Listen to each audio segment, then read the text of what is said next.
Hi everyone and Merry Christmas. Oh my god, why is the focus not working? Oh, it's working. Hello and Merry Christmas everyone. I just posted it on Instagram that I'm going live. So today, since I will have to play a concert on the 3rd of January, I thought I'm just going to practice. Yeah, I know. Christmas is not vacation for me, unfortunately. But anyways, let me know what you guys are doing actually right now. Are you spending your time with your family, or are you practicing, or what are you doing? Oh, before it was so cold and now it's too warm actually. I hope you like my pullover. That's a Christmas gift from my mom. Super cute.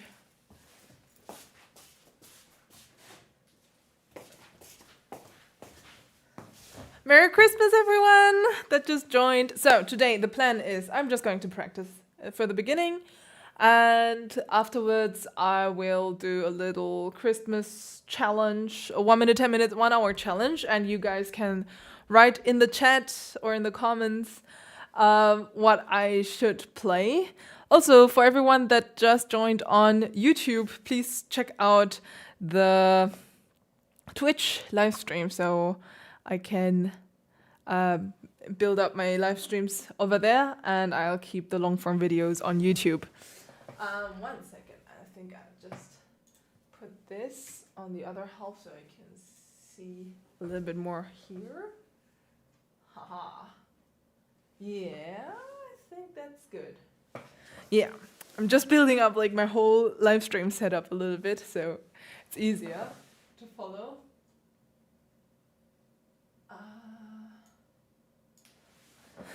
So I thought maybe we could do a Christmas challenge later with a piece that is very much resembling Christmas, but a classical piece, hopefully. I don't know. Or any other piece, that's also fine, but something that's actually challenging, please. Like, please don't give me a pop song or something that's like extremely easy to play.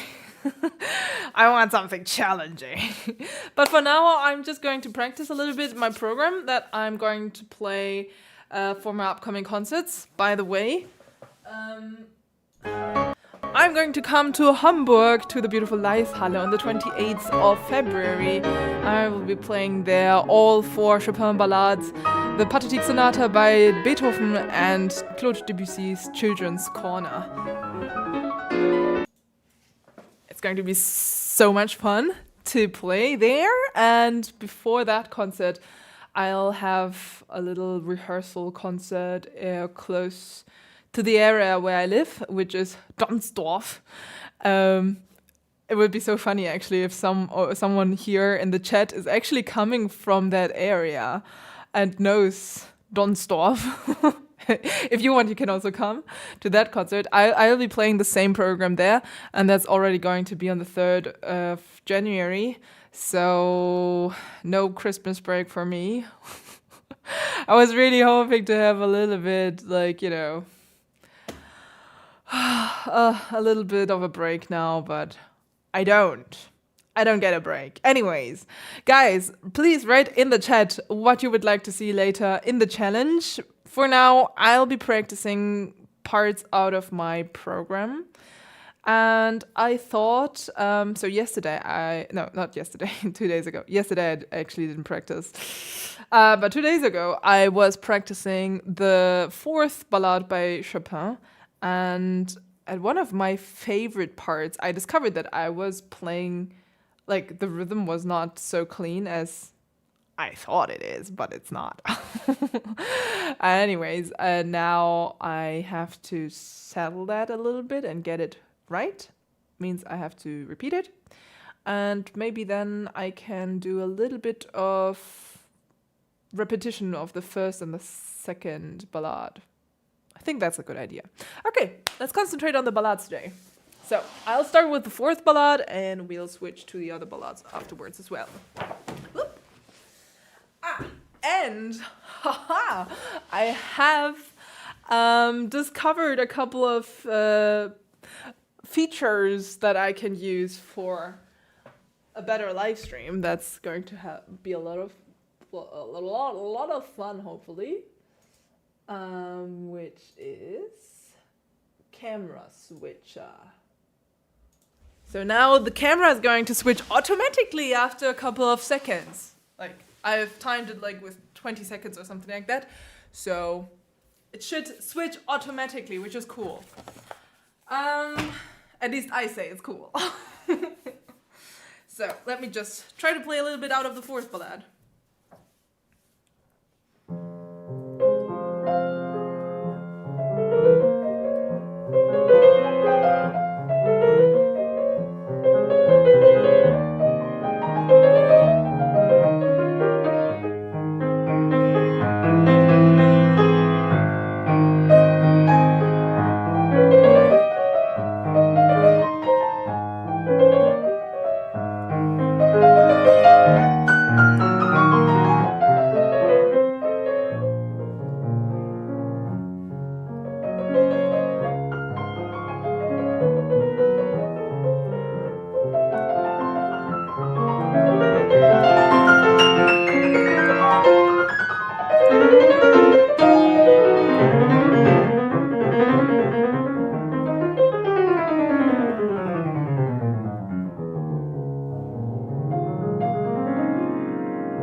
My god. Okay, I have to still look into the scores again. And take off the ring. Because there's something about the rhythm that is still a little bit... I understand it now, but it's still a little bit strange to me. Still new to me. So when I'm counting to 6, 1, 2, 3, 4, 5, 6. 1, 2,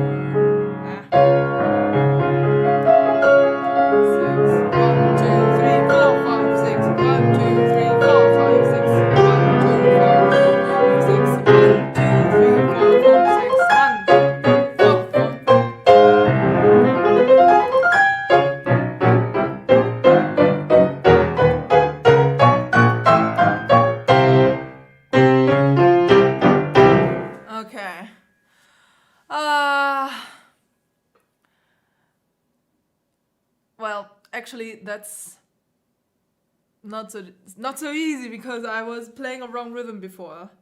1, 2, 3, 4, 5, 6 now. 1, 2, 3, 4, 5, 6. 1, 2, 3, 4, 5, 6. 1, 2, 3, 4, 5, 6. 1, 2, 3, 4, 5, 6. I played it way too fast before. Someone is asking what time it is in Germany right now. It is 5 p.m. Like 5:11 now.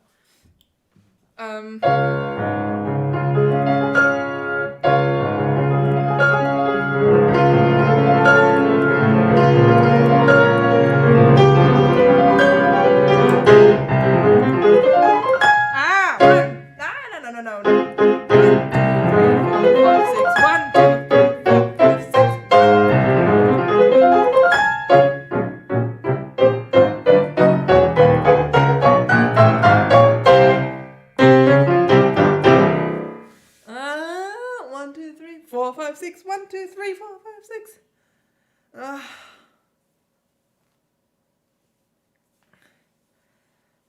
Actually, I have to find a way to make the stretch a little bit more organic. Like right now, it's a little bit strange. 1, 2, 3, 4, 5, 6. 1, 2, 3, 4, 5, 6. 1, 2, 3, 4, 5, 6. Now, one more.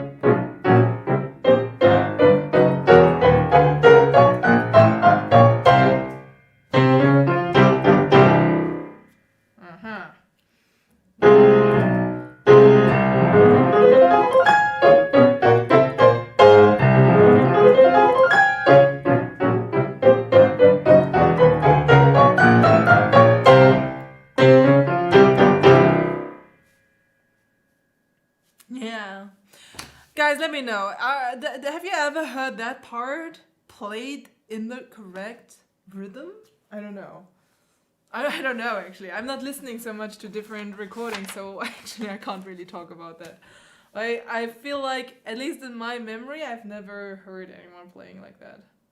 Anyways.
Merry Christmas to everyone that just joined.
My god, I really have to get my piano tuned. Wait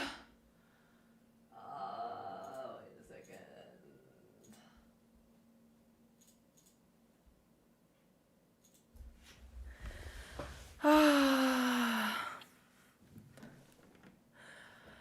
Okay, I think my plan now is to practice a little bit the coda of that fourth ballade slowly and just repeat a little bit the scores, and then I'll have a look into the other ballades as well. Let me know in the chat, what should I play as the Christmas challenge? Something that's actually fun, please. And something that actually is connected to Christmas. That would be fun. So it has at least something to do with Christmas. Anyways, let's have a look at the coda. I feel like my fingernails are a little bit too long. Yeah, I should cut them. But I'm too lazy.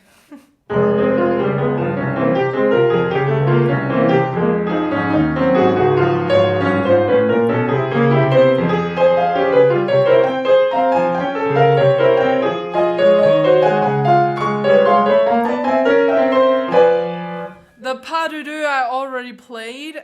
Please don't ask me again to do it. It was like crazy difficult. It was really hard.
Chopin's Funeral March for Christmas? I don't know.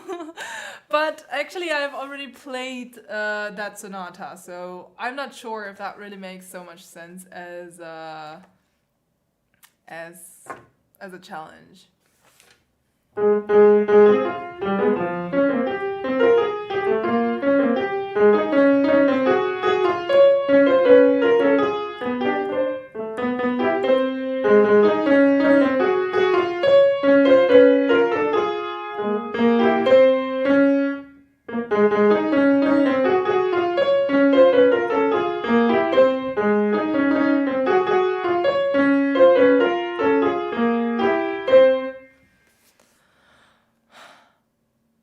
Is it okay that you try Liszt's Weihnachtsbaum S186 number 9 Abendglocken? I don't know that piece actually. And also I don't know Blumenfeld Moment Dramatique Opus 50. Let's I want to listen to it very quick. Let me listen to it. So we have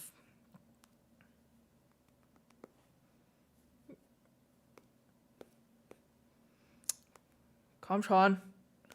I feel like a grandma. So Liszt Weihnachtsbaum. I don't know that piece. What? 43 minutes? What?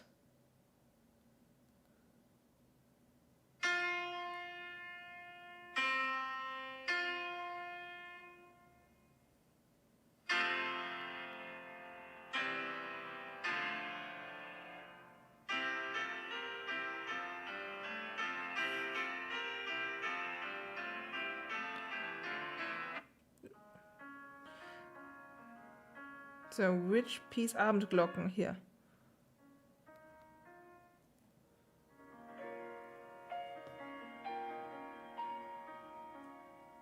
Oh my god, that already sounds a little bit like Debussy. Can you hear that?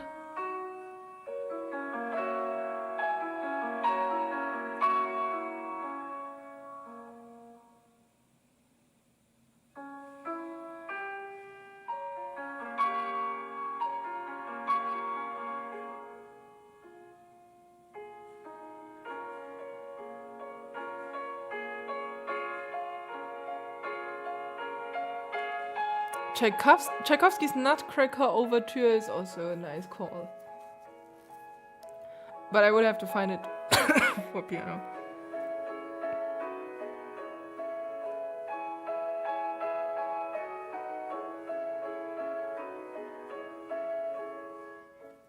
It's a beautiful piece. I never heard of that before, actually. It has already a lot of like impressionistic features that are like already foreshadowing.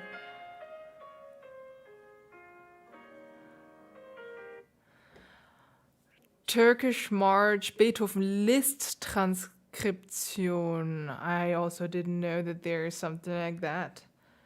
Turkish March Liszt. Let's see. Capriccio alla turca. Sur des motifs de Beethoven. my French. Als ich so Kira dann bei Hinch gesehen habe, da war ich also Advertisement. Hello. Oh.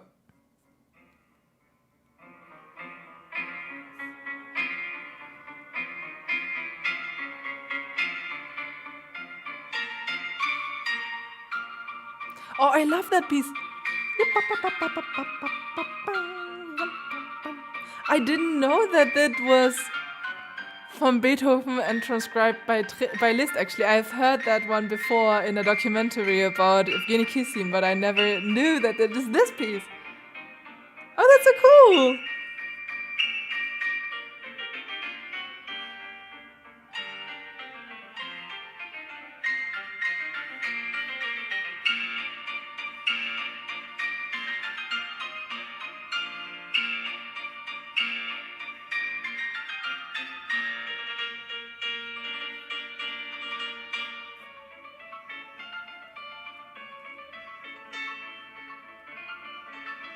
Okay, that's really cool. I think I'll take that one.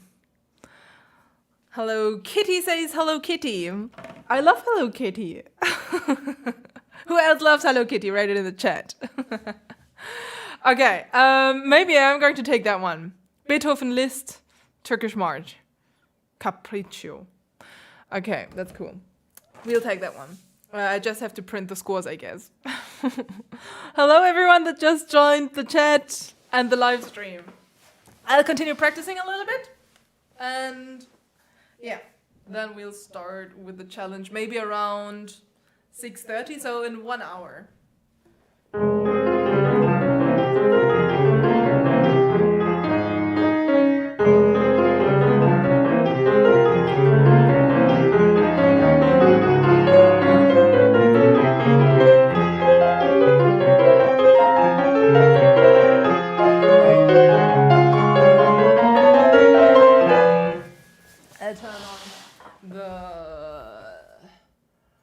Automatic scene change.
left hand here. It's like so cool, but it's like, ugh. Oh,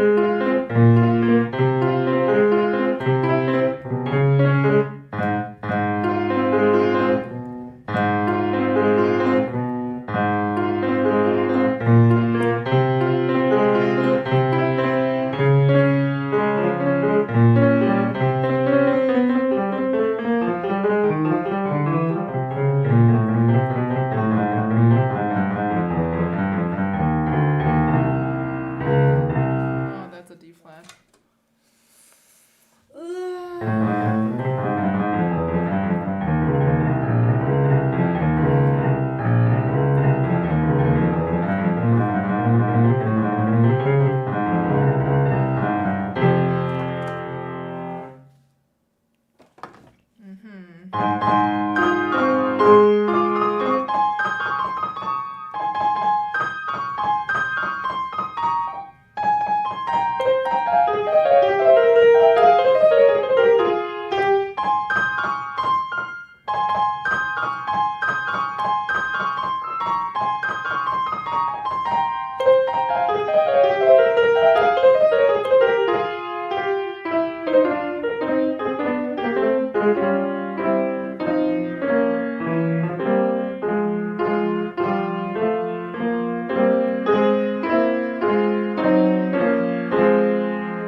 It's an E flat.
Merry Christmas, everyone that just joined the chat and the live stream. Wait, let me just come back to the. Yeah. Haha. Hello. Welcome to the live stream and Merry Christmas. Let me know in the chat, what did you receive as a present? Did you even receive presents? Are we not grown out of all of this? No, actually, I also received presents that were actually very cute. Very, very cute. I got this pullover as a present from my mom. It's a very, very cute pullover, and it's like 100% wool. So it's very warm, it's very cozy, and it feels very nice, and it looks cute. And yeah, let me know in the chat, what did you receive as Christmas gifts? Now I'll be working a little bit more on that ending of the fourth ballade, like basically the second half, and then I will. Oh, that was good. I don't know if it's good. It's really good, but it felt good. And then I will maybe move to the first ballade, first or second. You choose in the chat.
I have to practice it a little bit slowly.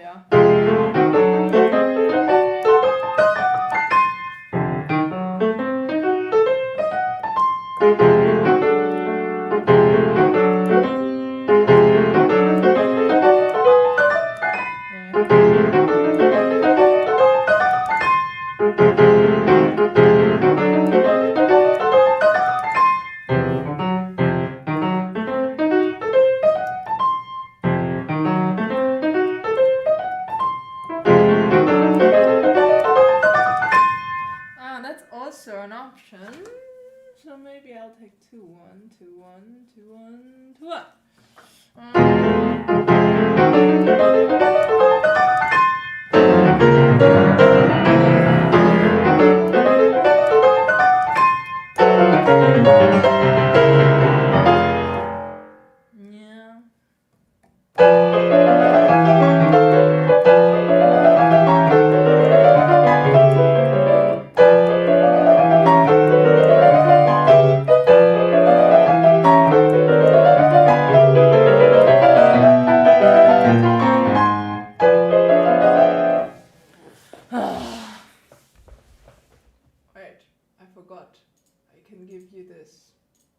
Automatic scene change.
Okay, I actually like that, like this. Maybe I'll just play it one more time, and then I'll switch the ballade to the first or the second ballade. I think a couple of people are already voting for the second one. Oh, by the way, everyone that is watching this on YouTube, please go and check out my channel on Twitch. I'm live streaming this simultaneously on Twitch as well. You'll find the link in the description box to my Twitch account, because in the future I would like to keep my live streams on Twitch and my long form videos on YouTube. So right now it's just a transfer phase. And if you don't want to miss the future live streams, go and check out Twitch.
it. Natnamvug is asking, what is that thing? Twitch. Twitch is a platform for live streams, actually, which I just discovered for myself. I knew of that platform before, but I never tried it out. But since I wanted to do more live streams, I thought I'll keep the live streams on Twitch and long form videos on YouTube. Okay, I have to do that one more time.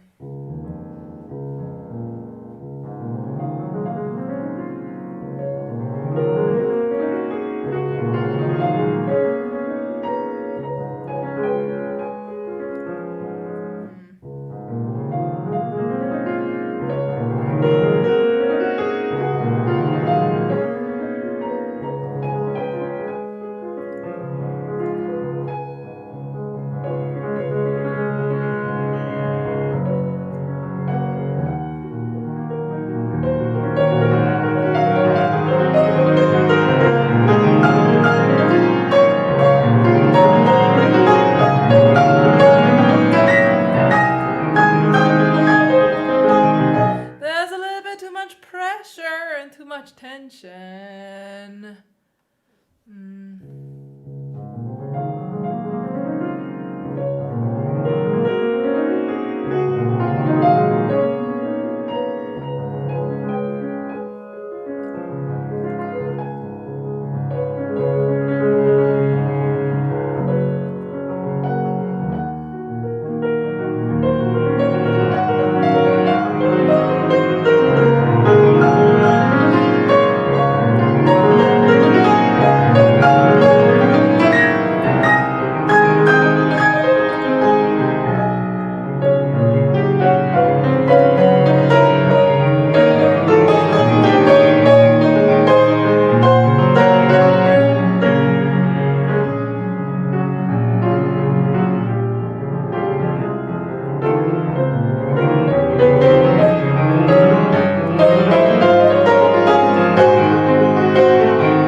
A little bit better. A little bit better. One more time.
I really have to tune my piano again, but probably in the next year then. All right. I think it's time to practice another ballad now. Number one or number two? Number one or number two? Maybe I should practice number two. I didn't practice number two for a while now.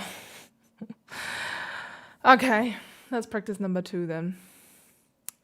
No, I'm not going to practice on a digital piano. Not that I'm like hating on anyone who is practicing on a digital piano, but for me, I have to deal with the actual mechanics and reacting on the real sound that I'm creating. So for everyone that was always wondering, what is the main difference between a digital and an acoustic instrument? Well, basically the digital instrument, you are just pushing a button basically, and it is just giving you the sound that is already pre-recorded. You are not creating the sound in that moment. And basically if your whole life you're not playing on a real acoustic instrument, you will never understand how to actually create a sound. And I think a digital piano is okay if you just are learning the scores, to memorize scores or something like that, and if you of course already know how an acoustic instrument works. But still, I would always recommend to go on an analog and an acoustic instrument if possible. Have you ever snapped a piano string? Oh, I've snapped plenty of them. Not on this instrument, actually. This one I have for, I don't know, is it like 4 or 5 years now already? Probably, yeah. Merry Christmas, everyone that just joined. But on my older grand piano, which was much smaller, I snapped a lot of strings. Back then, I was playing more Liszt, Rachmaninoff, this kind of stuff. And I was much more wild on the instrument than today. Like today I have more control and I'm not like just, beating up my instrument, which I hope you are not doing too. But yeah. Do you have any plans for next year's July? Not yet. Why? I mean, my plan for the upcoming concerts and the CD recording with all ballads, this is going to come next year. But I don't have a plan for my concert yet. Except of the one in February. Which is already soon. I'm going to play in Hamburg on the 28th of February at the beautiful LAEISZHALLE. You'll find tickets and information in the description box on YouTube, or also in the description on my channel on Twitch. And I'm looking forward to stay there, to be in Hamburg, to play there for you guys. After the concert, there's as always a meet and greet, and I'll be happy to meet you guys, to talk to you, and just have a great time with you. I'm going to play all 4 Chopin ballades there, the Pathétique Sonata by Beethoven, and Claude Debussy's Children's Corner. So to answer Wyred's question, do you actually like Debussy?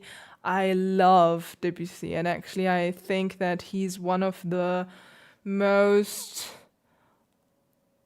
like, on the one hand, overplayed composers, while a lot of people don't really understand his music. I think a lot of people are taking too much freedom.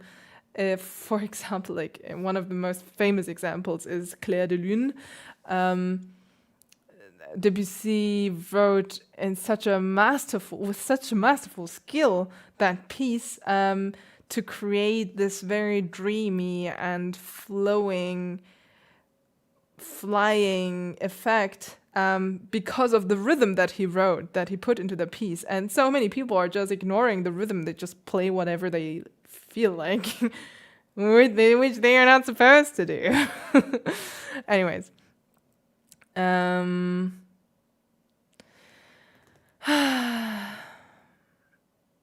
Merry Christmas to everyone that just joined. And yes, to everyone that joined on YouTube, please check out my Twitch account. I'm streaming simultaneously on Twitch right now.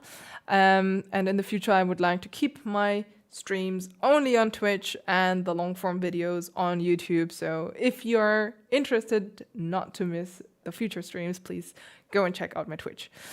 All right, guys. Now, I think we have enough of number 4. We'll go to number 2. I saw another question before, which was like, how often do I tune my piano?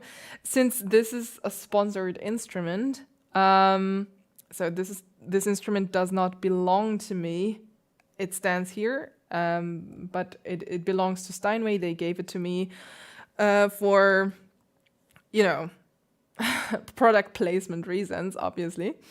It's a great instrument. I'm not just saying this because it's sponsored, but it's actually really a great instrument. But since I just moved here, I only got it tuned once, and I just wanted to give him a little bit more time to, breathe and get used to the new environment. I've discovered that actually, I'm in the basement now. And I always thought that probably in the basement it's going to be more humid, but actually it is extremely dry in this house, which on the one hand is nice because I just have to put more water in the air, but simultaneously it's not so good for the instrument, so I have to try to work against it. But yeah, normally I would tune my piano every couple of nearly every 2 months in this case, because this is an instrument that has to be shown on camera in public, basically. So it's nearly being treated like a concert grand, nearly. And I'm getting the full service done on it every time someone comes. So it's really in a great shape, I have to say. Did you ever try Shigeru Kawai or Steinway? Of course. It's I've played plenty of Steinway, not so many Shigeru Kawai actually, but they are also great instruments that I have to say. Now, this Boston instrument is sponsored by Steinway. Boston belongs to Steinway. It is basically a cheaper model that they have created after they discovered that many people just can't afford a Steinway, which I don't know if I will ever be able to afford a Steinway. But the Bostons are much more affordable, actually, and they are very great quality as well. They are just not, Steinway is using the top of the top tier wood that they can get, and if there's just one thing that they feel like is maybe slightly off, they don't take the wood. And they also, basically everything is handwork that they do there. So everything that you see on the Steinway, maybe except of the polish, is basically done by hand. And even they're hand polishing it, actually. Yeah, anyways. But while they cut costs on Boston, for example, by using a little bit less high quality wood, but still you can see and you can feel and hear that it's still very good wood, especially if you compare it to other instruments. They don't make these instruments in Germany because Germany is just too expensive. So they make it in the same in the same, how do you say, Fabrik, in the same halls as they create the kawais, actually. It's in Japan, basically, and then they send everything to Germany, to Steinway, and let the Steinway technicians have a look at it and just check the details, and from Hamburg they are being shipped to the world, basically. Yeah, good sound wood. I'm sorry. While I just said that, I was already like, yeah, that sounded a little bit strange. Factory was the word that I was searching for. Which other brands do you like other than Steinway? I think there are so many great brands out there. And even if I'm a Boston ambassador and I'm sponsored by Steinway, I would always recommend go to a piano store and have a look into different piano brands, because a Steinway is not just every single Steinway is going to be different. Every single instrument is going to be different, as long as it's an acoustic instrument. Like a digital instrument, that is not an instrument in my opinion. Like, at least it's not. That's wrong. It's not a piano in my opinion. I know. It's an instrument, but it's like a different kind of instrument. A synthesizer is also a different kind of instrument. So acoustic pianos are all different. There is no piano the same as the other, even if it's the same brand. I used to have a Yamaha. I still have it. It just didn't move together with me. But I liked the Yamahas a lot. Also, like the different sizes of Yamaha are great. Bösendorfer also has a great sound.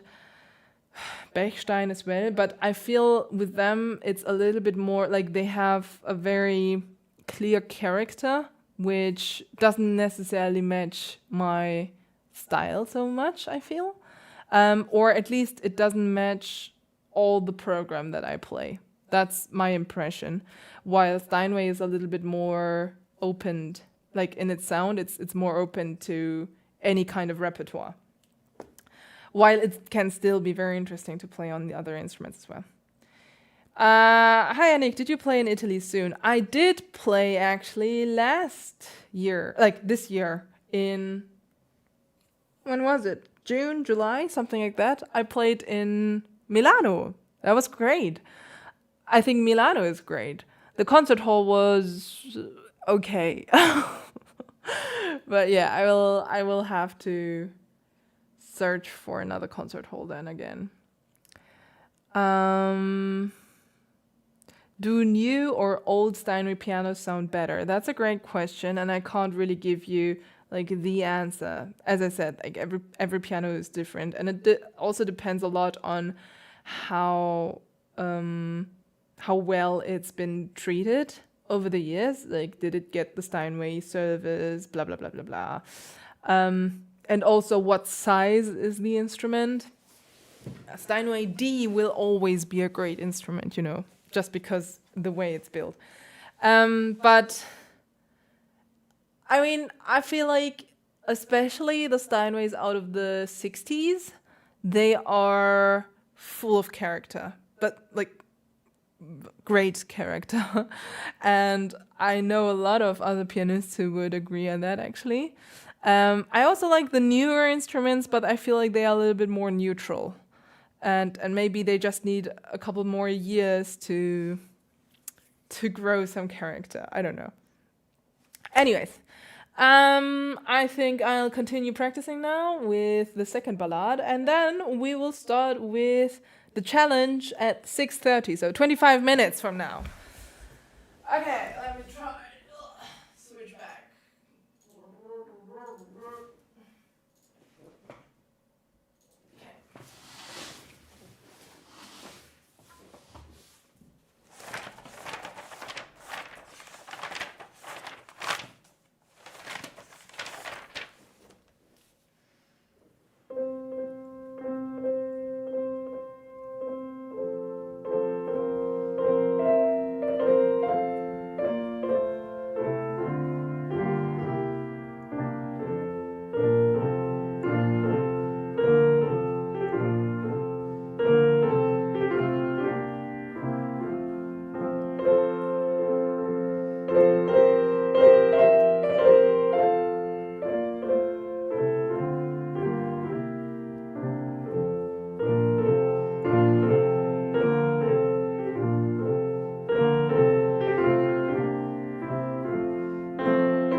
excuse me.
Okay, let me practice a little bit the coda. This is like really the hardest coda out of the four, I feel.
voice a little bit more in the left end.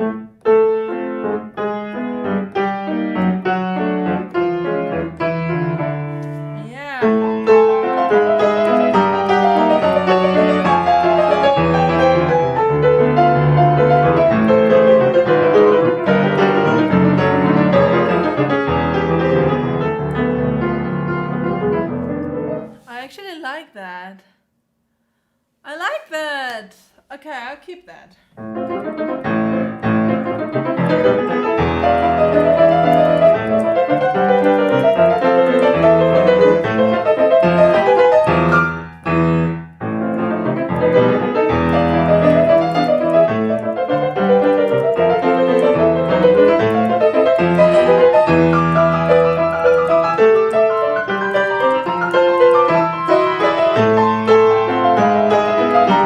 I'm too fast.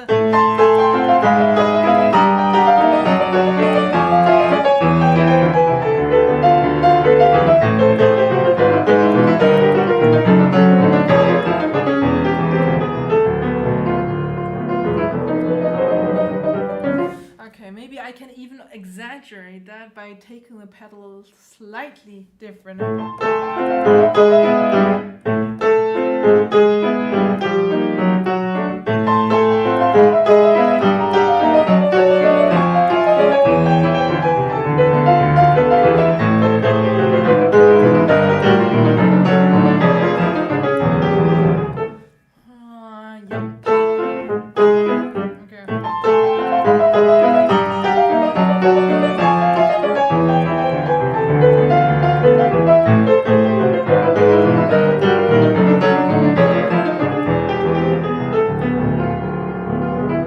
Okay, I feel like now it's a little bit too much. Maybe I have to do it the first time and the second time I'll concentrate on something else.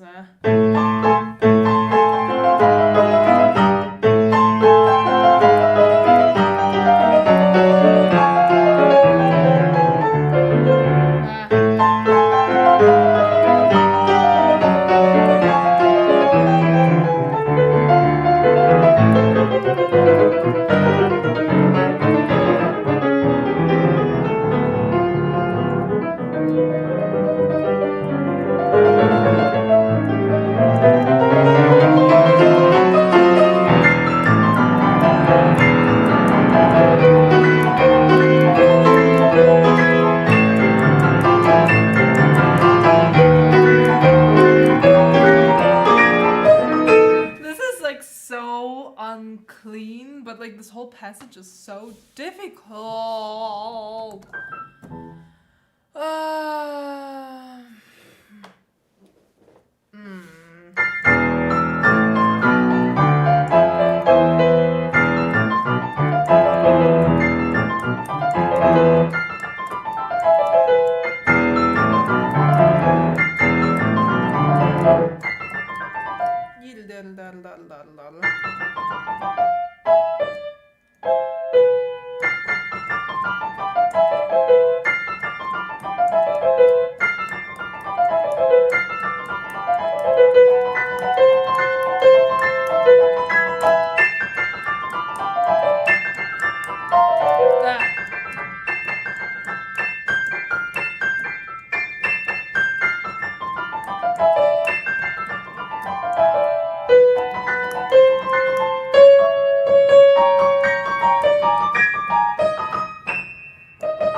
Okay.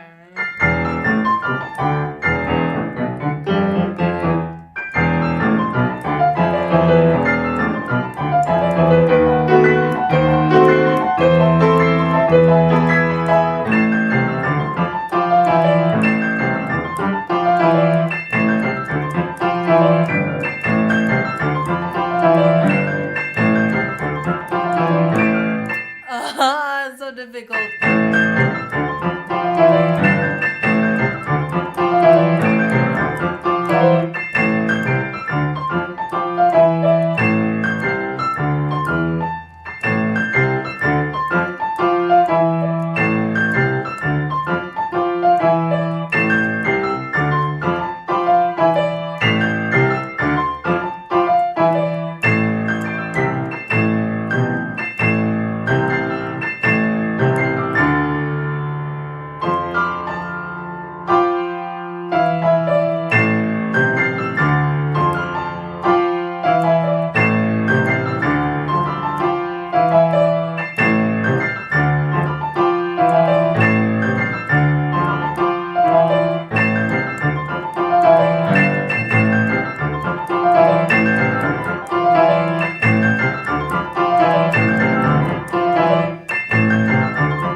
not allowed to play it faster than that.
You know what's interesting?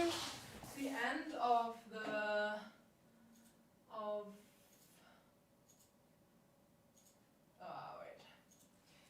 end of that ballade is actually very straight and like stop. Like I think a lot of people are playing it like this.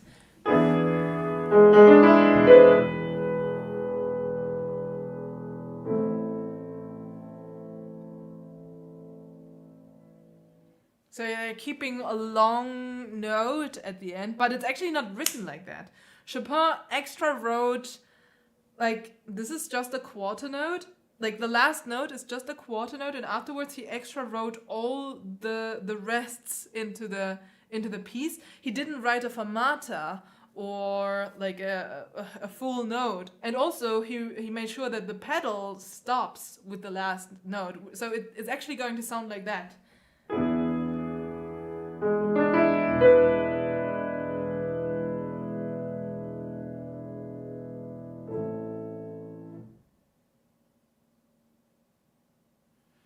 Which is actually interesting, right? Like it really pulls the ground away underneath your feet. And I actually like that. I just have to find a good way to put it into my playing, actually. What is the background of the composer? You mean of Chopin? Chopin was a Polish composer who lived half of his life in France, more or less against his will. So he, like many other artists out of Poland, he had to leave Poland when the war started against the Russian. And like, long story short, of course there's much more detail.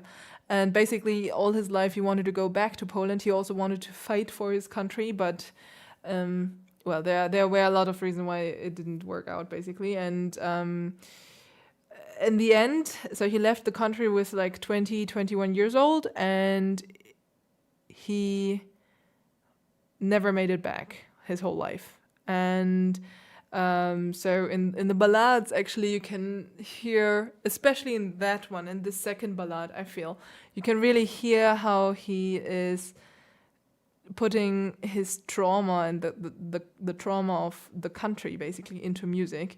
So in the beginning of the second ballade, you have this really beautiful, idyllic, like paradise kind of feeling.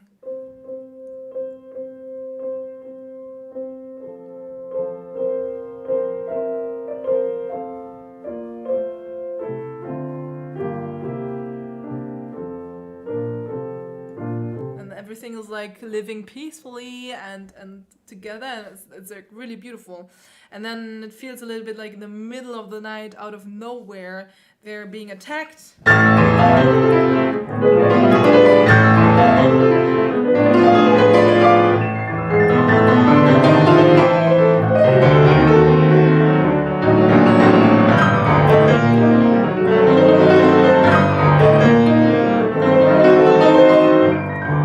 And so on and so on. And that one is like, it really feels a lot like how Chopin pictured the attacks of the Russian on his country. And at the end, you have this very dramatic coda, which is technically one of the hardest codas out of all the 4 Chopin ballades, I feel. And it doesn't take a happy end. And yeah, actually, I really want to, yesterday I watched Fantasia with my little nephew.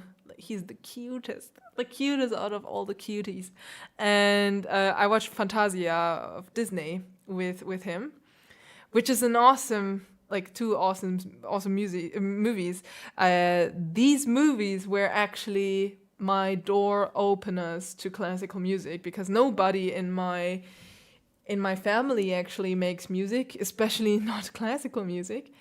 And back then my parents, they gave us lots of Disney to watch. And I saw Fantasia, and it really opened the door for classical music to me. Like, imagining the stories, the pictures behind the music with no words. That was like really, really beautifully done. I'm a little bit sad that Disney didn't continue do this. But, I'm sad about Disney. We don't have to talk about that. Disney is doing lots of strange stuff lately. But yeah. So I watched it with him, with my nephew.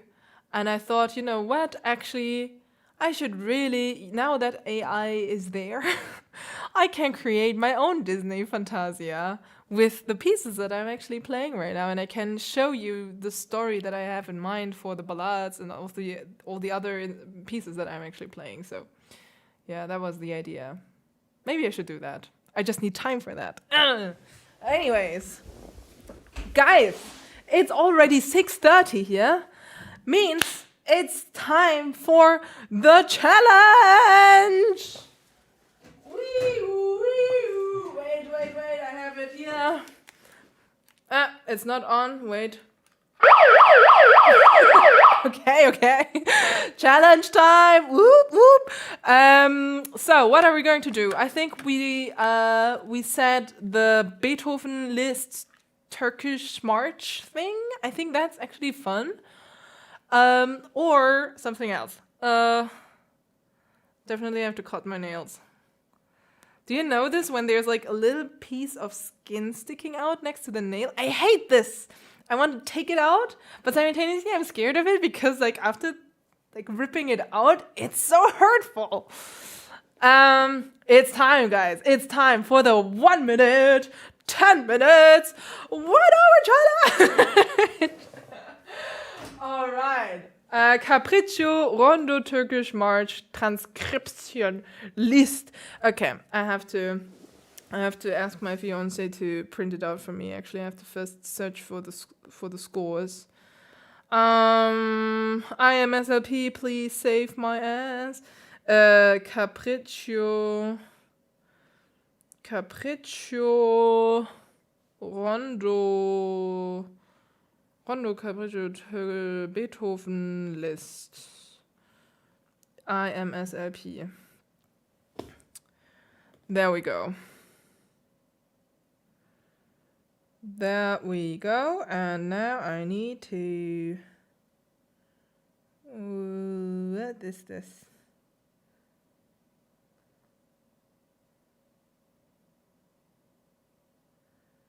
Wait.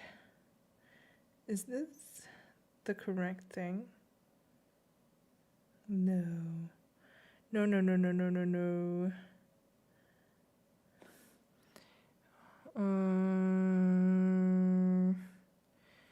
Turkish. Capriccio alla Turca. Okay, that was the wrong title. Thank you very much for clarifying it in the chat. Now we are getting to it. Which edition am I going to take? Let's take this one. It looks like I can read this. Yeah, looks good. Looks good. All right. Now, maybe I should do this at my computer for a second. It's a little bit easier for me to send it. Yes, chat. I am engaged. I'm just taking the ring off for playing because it's a huge ring actually, and it moves around and sometimes it moves to the side, so like it hurts my my pinky, or it goes down and then it's going to hurt the piano. So I'm not going to do that. All right. So let me search for the Scorsese. Where is it?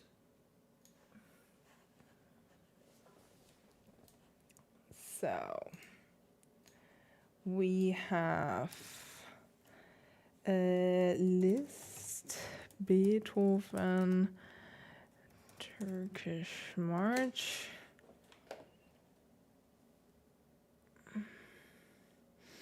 Anik takes off the ring so that the piano doesn't get jealous. Yeah, that's the actual reason. That's true. Sorry. Mwah. Doesn't have any reason to be jealous. I think my fiance is probably jealous of my piano. I'm already married to my piano since I'm 5. That sounds completely wrong.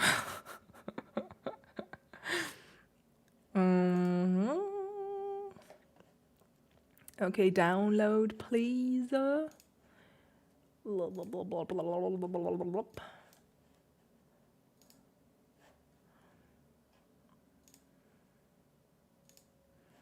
Okay, now I just have to send it.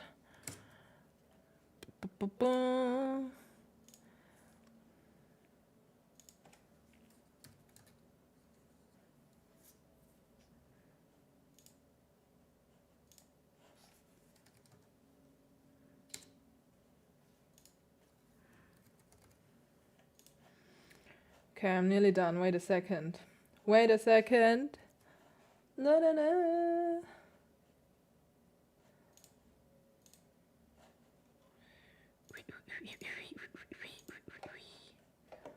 There we go. Okay. I sent it to him. I just have to notify him that he should please print it out for me. Where is he? Kannst du mir das ausdrucken?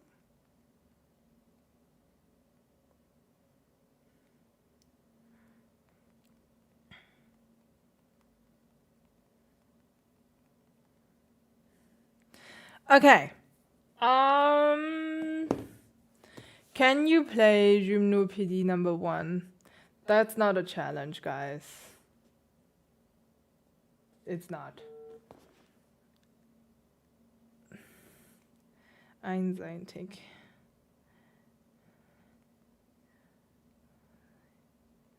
Sonst muss ich blättern. Und ich will nicht blättern. Niemand will, dass ich blätter. Is theory very important if you play piano? I play some more advanced classical pieces, but have no idea about theory. If you want to be really good in playing piano, you should definitely have some knowledge about theory, at least like the basic knowledge. So, you know, at least being able to analyze the harmonical structure, that would help so much in understanding the music and developing a foundation for your interpretation, to put it in short words. Can you not play 4-3-3? What? I think I should do a challenge with 433. Let's do this challenge someday. I'm going to do it. I'm going to do it in a moment when you did not expect it. Have you tried Pletnev's Nutcracker arrangement? Yes, I did. We did it, I don't know, last week or 2 weeks ago, something like that. I did play the Pas de deux arrangement by Pletnev, and it was crazy difficult. I'm not going to do this again. I'm not. Is it true that in Germany there are no RBRSM grades and stuff? Yes, that's true. Like, I never did that kind of stuff. I mean, sure, we had like internal tests, let's say, because like back then when I was in Stuttgart at the music school, so before I went studying, basically, I was in let's say, like, how do you say this? A Talentiertenklasse. It's a class that's for extra talented children, let's say. And to get into that class, or to stay in that class, or like to have this scholarship, basically, you would have to do tests, which were not very difficult though. Like, you would have at some point a little bit of theory, and you would have a practical test. It was a little bit like the preparation for the entrance exams at university, at music university, but we didn't have ABRSM or something that is comparable to that. No. So actually, it was the first time that I've heard of that when I started YouTube and saw it in the comments. So yeah, it's fun. Actually, it's funny. List Reminiscence du Don Juan for challenge. I actually played that piece when I was like, I don't know, 17, 16, something like that. So actually that would be fun to go back to it now, 14 years later. That would actually be a lot of fun. Hello to everyone that just joined. For everyone that is still watching on YouTube, I'm watching you.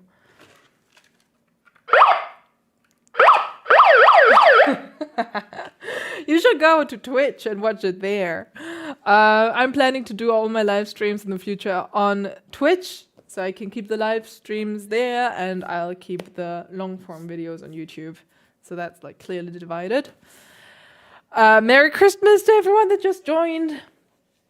And by the way, I'm going to come to Hamburg on the 28th of February to the beautiful LAEISZHALLE. I'll be playing all 4 Chopin ballades, the Pathetic Sonata by Debussy, by Beethoven, and Debussy's Children's Corner. Do you believe in talent or child prodigies? I do think that there are people who might have more talent in something than others, but that doesn't mean that they necessarily will become successful in what they do. Talent is just like a very small portion of piano playing, I would say. Of course, I do believe that it needs talent to get that last percentage that sets you apart from the rest, basically. But I also think that you can do so much. You can already achieve so much with less talent, let's say. It's just about practicing and staying disciplined. Okay, apparently there is a problem with the printer. The printer always is acting up in the moments when we need him the most. I don't understand why. He never acted like that before I moved here, and now he's like bitching around. Let me just check very quick. What are we doing here?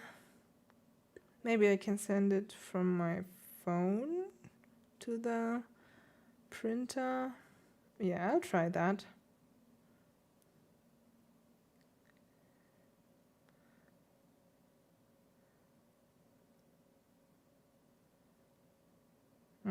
It's too far away from the printer to actually see him.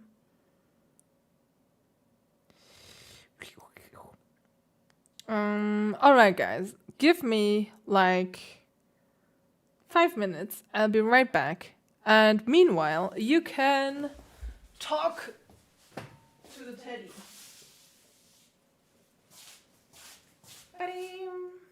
I'll be right back. I'll try to get even faster back. Just 1 second.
Boah, Leute, ich schwöre, ich könnte ausrasten.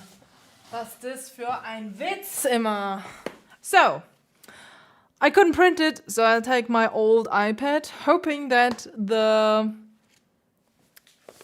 battery is going to stay. I hope Teddy was entertaining enough. I hope he didn't tell you too many secrets about me. Did you? I can see that you did. Teddy is not very talkative. Oh, is he? Really? Normally he is. But maybe not with you. He's a little bit shy sometimes. Okay, guys. So I will just play it out of my iPad, which I'm not a huge fan of, honestly, to play out of the iPad. But anyways, please, iPad, don't die now as well. I have this iPad for, I think it's already 10 years. I think I have this iPad for 10 years. Is this possible? I think it is. Or 9. Maybe it's 9 years. Something like that. Okay, now. I have to search for the scores that I've sent to myself. Weep beep beep beep weep beep beep beep beep beep beep beep beep beep weep beep beep beep weep beep beep beep beep beep. Teddy didn't want to play the piano? What? That's very strange. Normally he's playing so much piano. Gesendet. Okay, I got it. Right, guys. Now, what I've also done is creating a countdown for you guys to follow. Let me just search for it again. Skripte.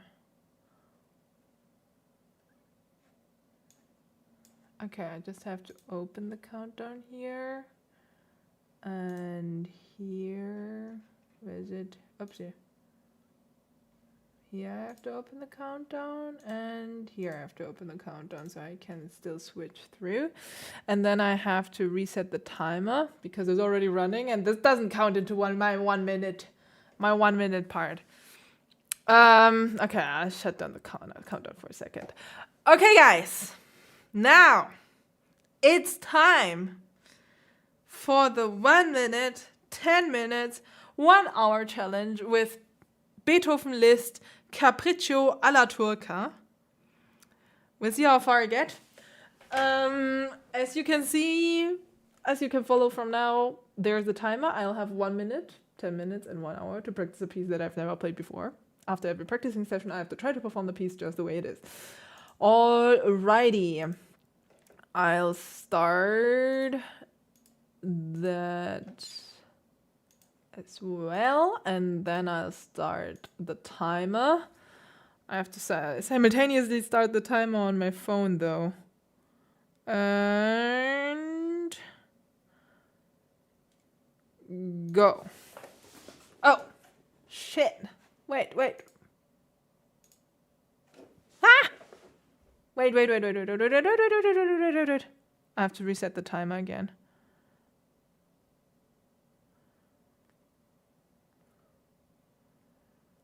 How do I do that? Wait. Started too early. Okay. Okay, I'm going to reset the timer now.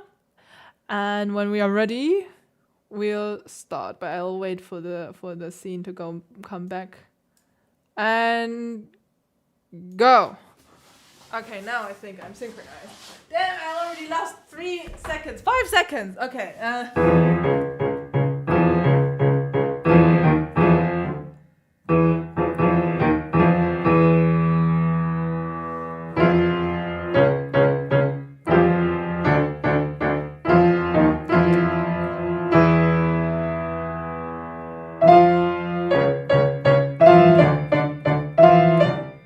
Oh, God.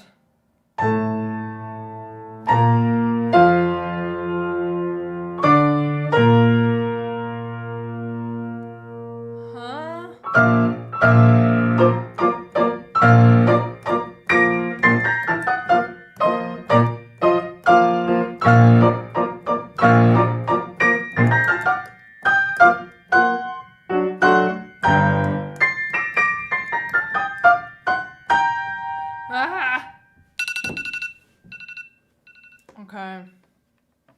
Time for the performance, I guess. I also only know the version that Kissin plays. I can't play this beginning. This beginning is already like too difficult. Okay.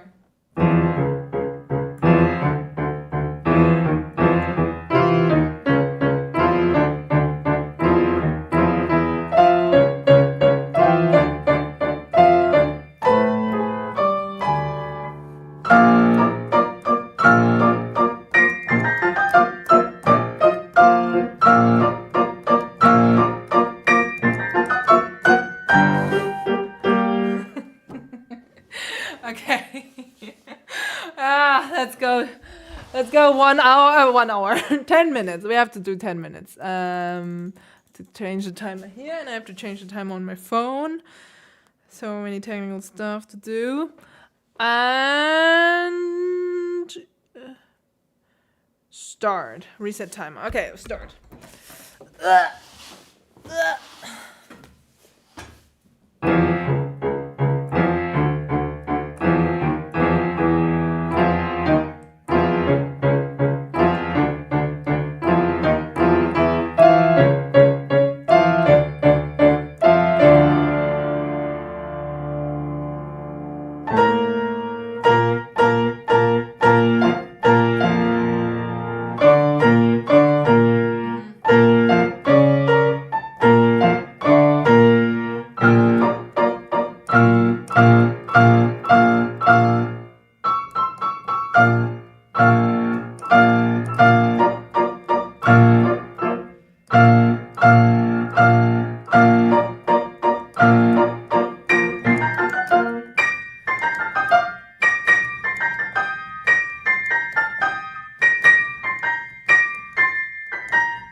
Oh, it's actually pianissimo. I didn't see that.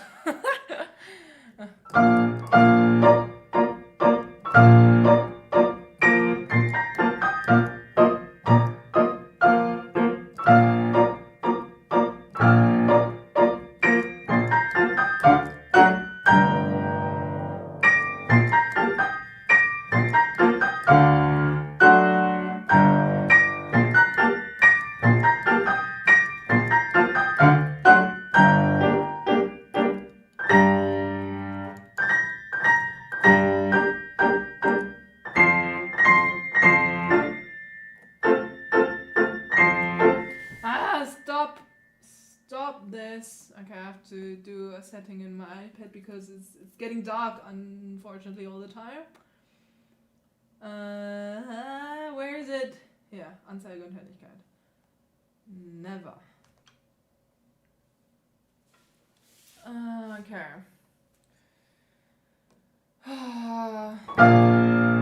It's pianissimo still.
have to find a way to put it so I don't have to like scroll down all the time. Maybe I'll just have to flip it then. Aha! Better. Yeah, okay.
How much time is left actually? 3 minutes. Okay.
Okay, until here.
Oh my god. Ah!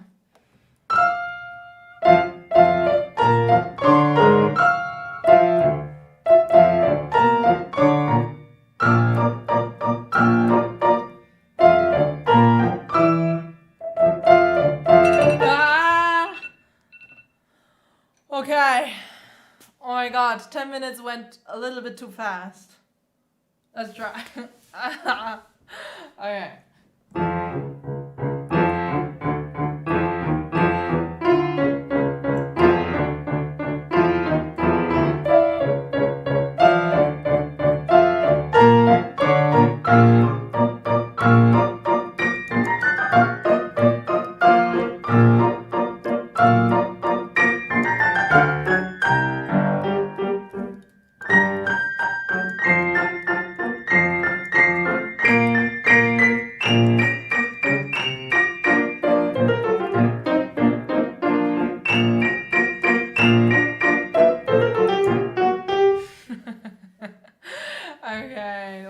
actually bad.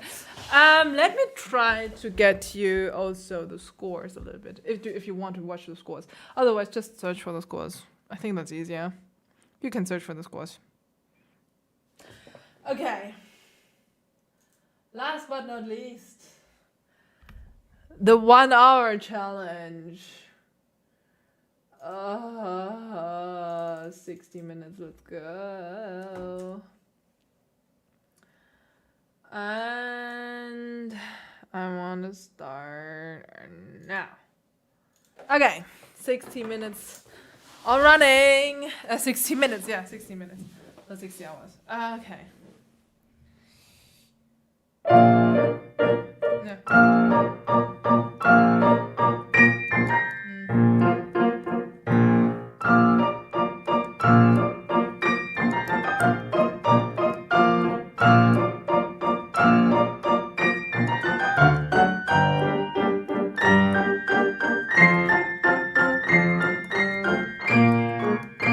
I'm rushing.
Until where do I play actually?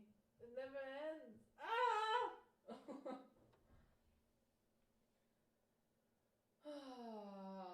Okay, I'll start with the beginning again.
someone asked what piece this is. This is the Beethoven Liszt Capriccio Turkish March, basically.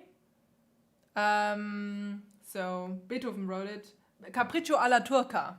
That is it. Yeah. And it's difficult. Let's go.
Christmas to you too, everyone that just joined.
How much time is left actually? 36 minutes? Oh. Okay.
I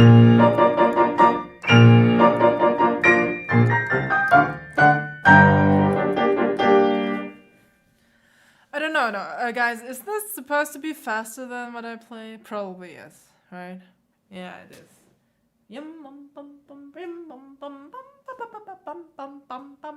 I think it's around that speed, probably.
How much time is left? 30 minutes.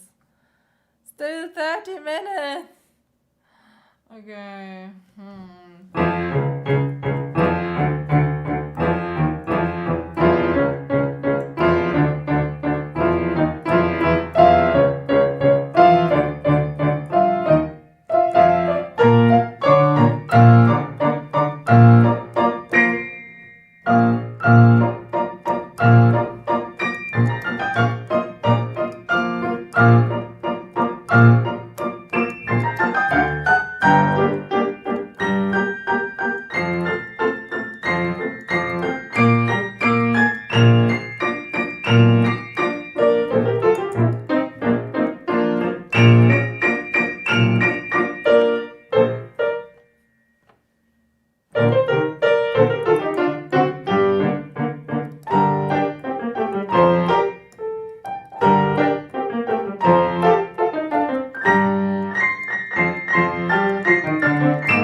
Come on.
exhausting. Guys, by the way, you can support me, support the live stream, support my work by subscribing to my Twitch channel. And everyone that is still watching on YouTube, you can come and join me on Twitch, on my Twitch channel, for all the future live streams that will be there.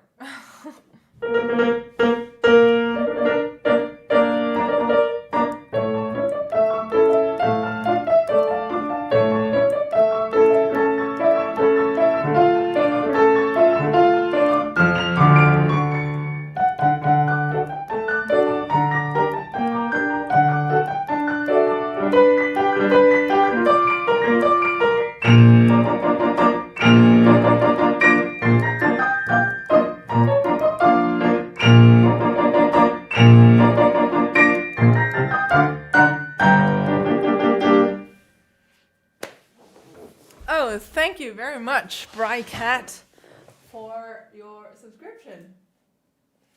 Actually, I didn't see that one before, but now I see it. Oh my god, this is exhausting.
I have 24 minutes left, guys. 24. Let's go.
Oh.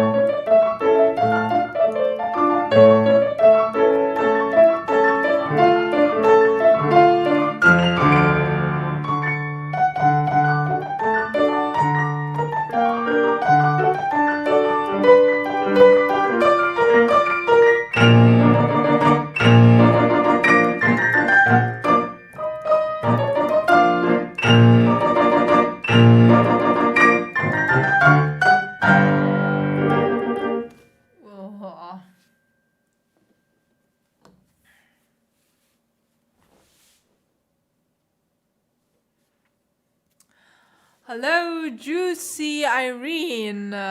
She wrote, I just joined your live stream. I'm new here. Well, welcome to the channel. Welcome to the piano channel. And great that you also play piano. Let me know in the comments, by the way, everyone that is still here. How long have you been playing piano, if you are playing piano, and what are you currently practicing? Let me know in the chat.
What time is it? 17 minutes still. Okay.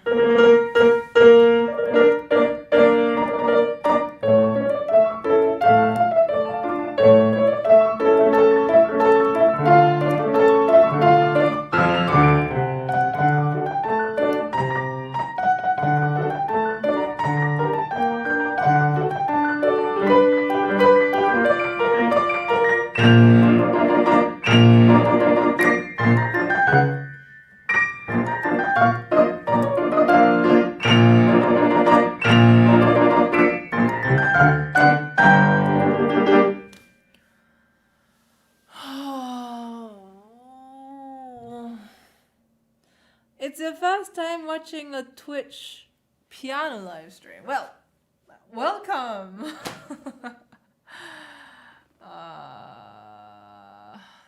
Actually, I just started live streaming here, so it's still a fresh thing. I'm still trying to get along with all the technical details.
Juicy Irene is asking if I'm only doing piano live streams.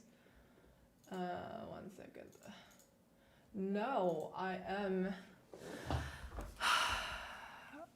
If I'm only doing live streams for piano playing. Basically everything around what I do here is around piano playing, yes. So today I'm doing a challenge, which would normally take place on a Wednesday, but since yesterday was Christmas in Germany, I didn't do it there. And normally on Sunday, I'm doing the subscriber Sunday, so I am roasting you guys, your videos that you sent me. But since this Sunday, I won't be here. I thought I'm just going to do it tomorrow with you guys. So, by the way, if anyone still wants to send me their videos, you can send it to me on hotkeys.challenge@gmail.com. You'll find it in the link in the description box, or also on my Twitch channel. It is written there in the description box as well. So, yeah, just in case. You'll find it also here. It's written in the chat right now. Yeah, thank you. Hotkeys.challenge@gmail.com. You can you can send me your videos. Also, if you're writing me an email, please tell me if you want to get roasted, like deep roast, or if I should be nice with you. I don't want to hurt anyone's feelings here. But yeah, basically this whole channel is turning around piano playing. And I am on Mondays. I am going to do the Masterpiece Mondays, which are basically concentrating on masterpieces that I'm studying right now. For example, all the 4 Chopin ballades, the Pathétique Sonata by Beethoven, and Children's Corner by Claude Debussy, which I'm all playing in concert right now. and I'm doing like analysis, interpretation, technical stuff in these live streams as well. But I also have a YouTube channel for everyone that didn't know, Heart of the Keys on YouTube. And yeah, there I am doing basically any kind of videos all around piano playing. So if you want to follow me there, that's nice. But also for everyone that's on YouTube, please check out the Twitch stream, since I would like to keep my live streams on Twitch and my long form videos on YouTube in the future. That would be cool. All right, I have 10 minutes left. I would like to stop. I'm tired. I want to just celebrate Christmas. Okay. How much battery does my piano still, my iPad still have? 31%. Okay, that's going to survive, I guess.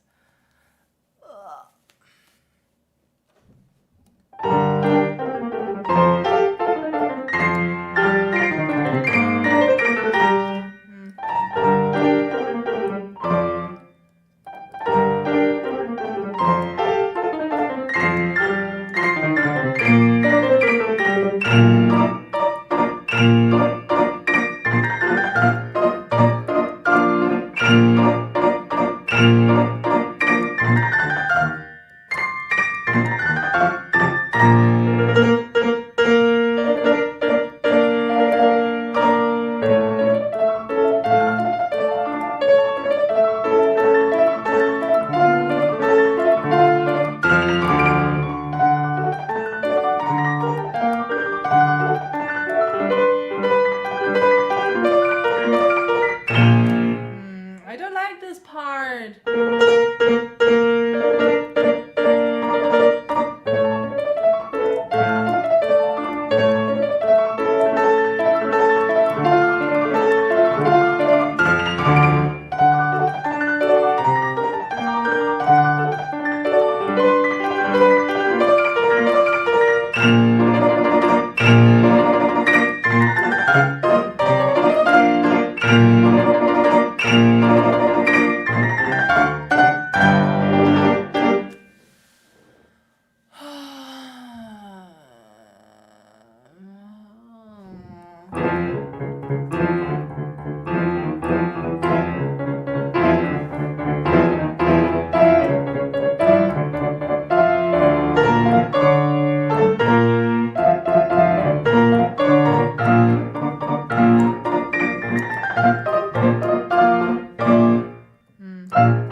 I'm so done. I don't want to continue. How much time is left? 6 minutes.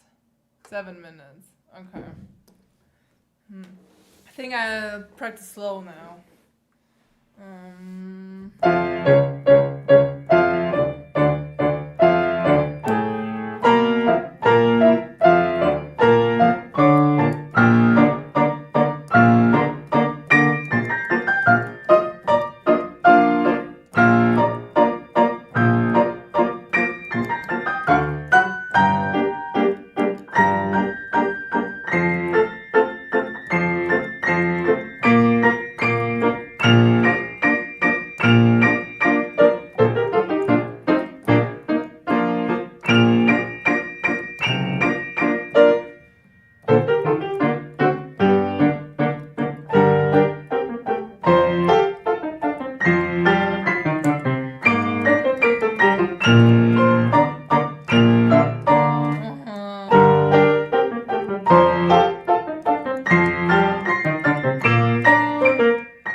What's the time? 4 minutes 23. Okay.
I want to continue.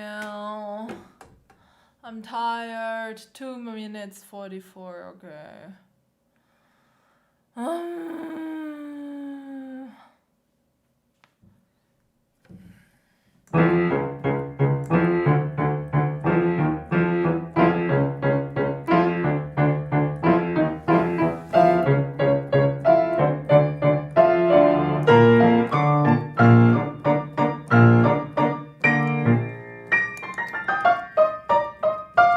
I feel like I've passed the point where it's still fun to play. Now I'm just struggling to stay concentrated.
Okay, I have like 20 seconds left. I'll take these 20 seconds and just enjoy my last life before I have to perform it. Guys, this was a really tough challenge, but mainly because I was not really concentrated, I feel. But anyways, it was still fun. Like, I like the piece. I didn't like my concentration mood though. Yeah, thank you. I know that the time is over. Okay, guys, I'm going to perform it one last time. Let's go.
Okay, but until here.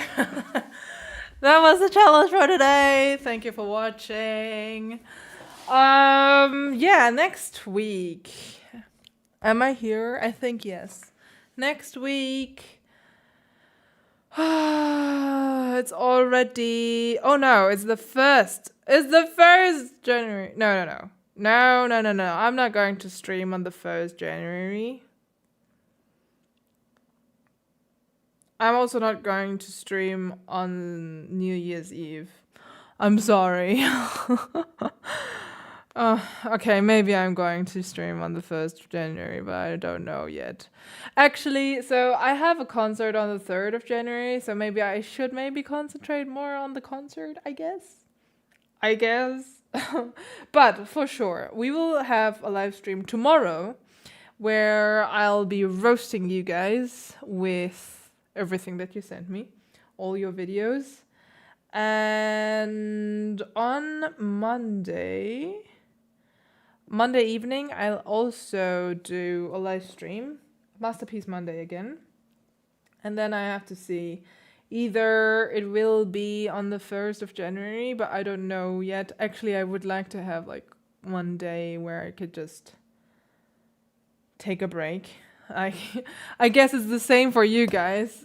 During Christmas time, like between the years, it's so full because everyone wants to meet at that time. And like I don't have one single day where I don't have any duties. So, except of the 1st.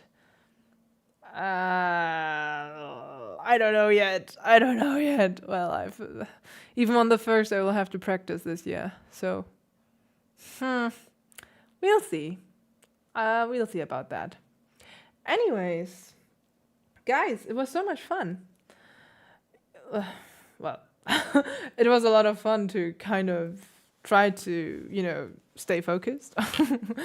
But yeah, it was much fun to interact with you guys. Don't forget to send me your videos until tomorrow, or even during the live stream. You have to send it to hotkeys.challenge@gmail.com. By the way, for everyone that just joined and didn't see that before, I'm going to come to Hamburg on the 28th of February. And I will be playing all 4 Chopin ballades, Pathétique Sonata by Beethoven, and Children's Corner by Claude Debussy at the beautiful LAEISZHALLE. And after the concert, as always, there's going to be a meet and greet, which is going to be fun, as always. No, for real. It's really cool. Oh, actually, the timer is still running. I'm not going to practice again. Sorry. Okay. No, please don't put a troll video in there. Okay, maybe. It's going to be fun. But I don't want to make fun of someone else. Like, please. Even though that's the most funny part always. Maven is saying, I don't know why, but I always lock myself in during New Year's Eve to make or learn something new, like a resolution for myself for the next year. Yeah, I mean, what we do in our family as a tradition is every year, either on New Year's Eve or on the 1st of January, we all sit together and we discuss what we've achieved the past year and what we want to achieve in the next year. Sometimes we even write it down just so we can actually check on it, like to see what we actually did out of the things that we wanted to achieve. It's always a little bit, when we were still young and children, that was pretty easy because you could just say, I want to have better grades at school, blah, blah, blah, blah, blah. And today, it's much more difficult to actually figure out and to actually formulate real goals that are not just, blah, blah, blah, but like actually goals. Sarina Saidi Music is asking, how many hours a day do you practice? So normally, if I have the time, I would practice 6 to 8 hours. But honestly, most of the time it's something around 5 hours. That would be more realistic right now. As an adult, you start to have so many duties. You have to do this and that and organize this and take care of the administration of that, and taxes here and taxes there. And then, half of the day you're just sitting in front of the computer and try to catch up with life. Yeah, it's actually really like a 9 to 5 job. That's for sure. Just the only problem is that after 8 hours of practicing, you didn't do anything else to manage your life. So now I have to actually, be a little bit more. Yeah, I have to basically rethink my time schedule a little bit. But, I think 5 hours a day should be good. And 3 hours the day I can do all the organizational stuff, take care of this and that, and also live stream or edit videos or whatsoever. Even though like video editing, this is like really so time consuming. And yeah, I hope in the future I'll find a better solution with my editor. So maybe we can both edit and I'll be more productive. But yeah, the last year, like this 2025, it was a very, very busy year. And it was also a successful year for me, but like extremely stressful. Also, I moved this year to a new place, and like just the whole moving process and getting used to a new environment, getting used to this and that, this all takes time. So I guess the next year is going to be even more fun. Okay, guys, let me know. What are your goals for 2026? Write it in the chat. This is going to be very personal now. But, simultaneously, this is kind of anonymous, so you don't really have to promise anyone anything. It's just for yourself. I would like to know what you want to achieve in 2026. What do I want to achieve? I actually didn't put any thought in this yet. I want to be more productive with my whole social media stuff again. Like this year was not so, I was not keeping up so well with everything. And especially my YouTube channel, I feel like I lost a little bit track there. And I would like to come back and just make sure that every week there is a video on YouTube. I would like to keep running on Twitch. I would like to grow that platform here for me a little bit. And I would like to organize at least 3 concerts again next year. So yeah, that would be actually pretty cool. Oh, and I want to record all 4 Chopin ballades on an album. I want to create a new album and I want to release a new album. So create, record, and release everything 2026. That would be pretty cool. Waldstein Sonata is also a great choice. I love that one. I've been studying it for a very long time, actually. It's probably my favorite Beethoven sonata so far. Oh, and Liszt Transcendental, I don't know how to pronounce it correctly. The etudes, they are also really cool. Daze is asking, how would you advise someone in their late 20s to get to a comfortable point with piano as a beginner? And this would be my goal for next year. Oh, actually, I have created the Keys Academy together with the My Groove app. It's not out yet in English, but it will be hopefully soon, like probably beginning of next year. They are translating everything through AI right now. And in this app, I have recorded more than 1,600 videos together with them together with this production team in the studio, where I'll be talking about all the basics of piano playing. Not just the basics, but like basic, advanced, pro, so many things. And I'm doing lots of exercises together with you. And all these things are like my personal ideas. Like nobody told me what to do. They gave me complete creative freedom on the content, which is great. So I could really make sure that I want to put things into this academy that I feel are more important than, for example, playing scales or anything. This is like great if you can do it, but it's not really helpful.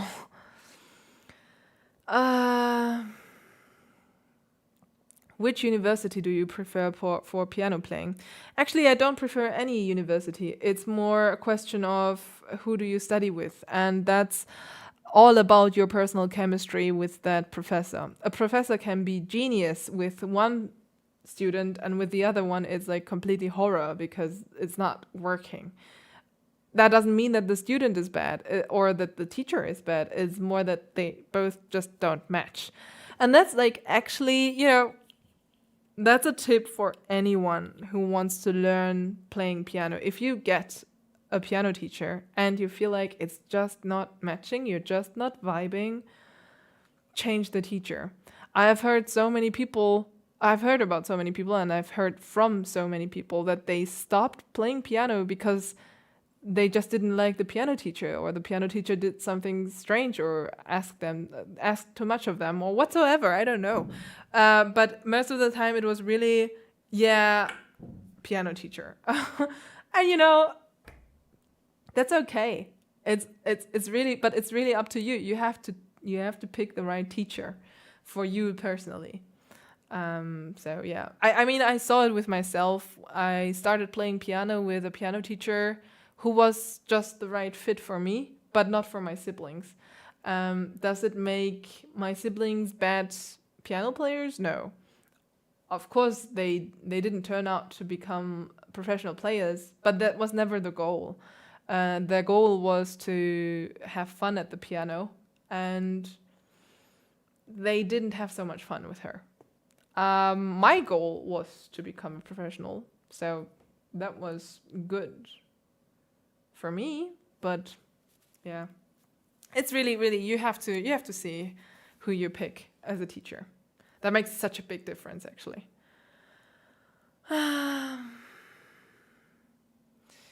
Do you think you will do YouTube your whole life, or do you also have other plans, like, for example, teach in university or something like that? I don't know. I don't know what's going to come in the future. I'm pretty sure that, like, I can't just rely on YouTube and social media in general because things are changing in our world. Simultaneously, also the world of classical music, academic structures are changing as well. So it's like nothing is really safe right now. And the great thing about social media is that it allows me so much freedom in what I want to do and how I'm presenting myself. While as a professor, you're pretty much bound to this. And well, I actually, if I get the chance to become a professor at university, I would at least try it to get that position, because it's a very comfortable position, and I would still try to continue everything that I do on YouTube. Of course, it can't be as much anymore, but I would still want to continue this whole path, because I just believe that in today's time, it is so necessary to present yourself on these platforms. Either it's YouTube or any other future platform that will arrive someday, maybe, who knows, I don't know. But yeah, at least in Germany, being a professor is an extremely comfortable position. But simultaneously, I also saw so many professors who just became kind of lazy after they become professors. So I don't want to slip into that trap, you know. I don't want to blame them for anything.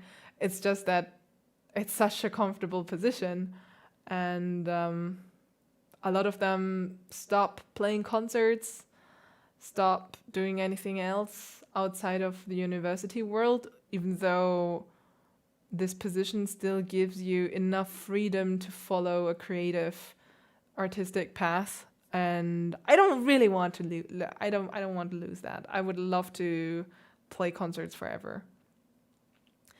Random question: are you introvert or extrovert? I guess, you know, everyone is a mixture of both, probably. And sometimes it's a little bit more extrovert than introvert, and the other way around.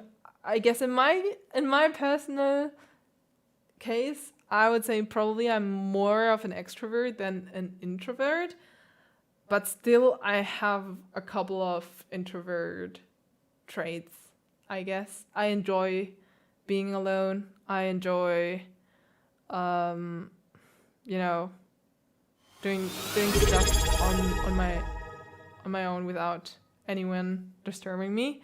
Thank you very much, Chris9999, for the subscription. That's so cool, actually. Now I can even see your guy's name. Before I was not able to see it. But yeah, let me know in the chat, actually. Do you consider yourself as introvert or extrovert? Or like what kind of combination would you put yourself in?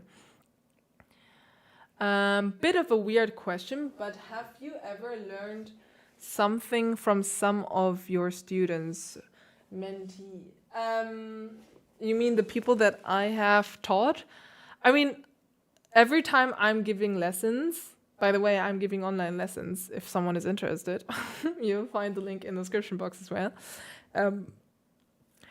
Every time I'm giving lessons, I'm learning something about myself, about the music, about teaching, and it's every time it's so cool because every time, you know, you have to adapt to each different student and think about ways to explain things, especially, you know, since I'm doing online masterclasses, I really have to put things in the right words.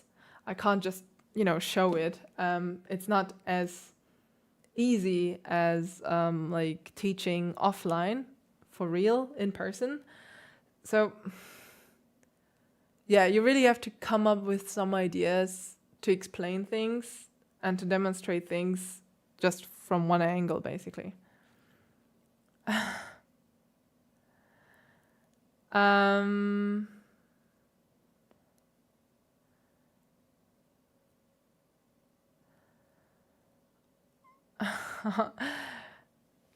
Well, anyways, guys, don't forget to send me your videos for tomorrow's live stream. Rayana Yoop is asking, do you actually like teaching? I think it's so boring. You know, when I was younger, I always thought I'm never going to teach because I'm so...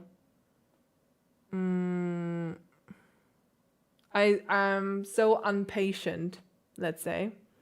I always thought I'm going to be such a bad teacher. And then at some point I just started to teach, and in the beginning I was really, really insecure, and I never really wanted to become a teacher. I would still not consider myself as a teacher, like a classical teacher, as you know. It's more that I'm giving masterclasses and people just come and go. It's nothing. I only have a few students who come back on a regular basis, but yeah, the rest is just coming for tips and tricks here and there, which is cool because I really like that. You know, people are really prepared for the lessons. It's not like, oh no, I have to go to the piano lesson again. I don't want to go. I didn't practice, and so on and so on. It's more like, oh, actually, people really want to learn something and they are really prepared for the lesson. Thank you very much, Ryan Braganza, for your subscription. And apparently just now a hype train started. Actually, I don't know. What is a hype train actually? Can someone explain it to me in the chat? I'm still trying to figure out Twitch. I'm still new to the game. um, what is the difference between Konservatorium and Musikhochschule? That's a great question, and I can't tell you, honestly. I don't know what the difference is. I think these are just different terms of putting the same things in just different words. How is it going with your new studio? I think I'm more and more settling down. I still have to tidy up the place a little bit. There's so much stuff still, behind the cameras that is just laying around on the ground. Even though I have so much space and so much, storage space as well, I should take care of that stuff. But not now. I'm too tired. Yes, I am German, actually. I'm living close to Stuttgart, for everyone. So, Servus an alle, die irgendwo auch von hierher kommen. Let me know in the comments, where do you guys come from? From which countries? Which cities? Tell me, what should I play for my next competition? Well, you should definitely play whatever is necessary to play in the competition. I guess normally there's a classical, a romantic, and a baroque piece that you should play. Oh, nice. Someone else from Germany. Frankfurt. Oh, Taiwanese. Hello to Taiwan. 你好。我也会讲中文。我妈妈也是台湾人。我很爱台湾。Is Stuttgart good for music study? In my opinion, yes. I've been studying there for 10 years. But it depends a little bit. I was in a very luxurious position that I could just stay at home for practicing, while others would have to go to the university to practice there. And the practicing situation is, in many music universities, it's really, really bad. And since 99% of music studying is practicing, that's like a huge thing. So you should definitely, make sure that you have a good practicing situation.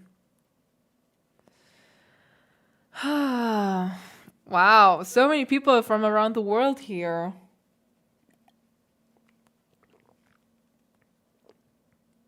Filipino and Arabic. That's a very interesting mixture. What is the most important lesson you learned from piano playing? The most important lesson from playing piano. There are so many lessons that I've learned on my journey so far, and I'm pretty sure that I'm not done learning yet.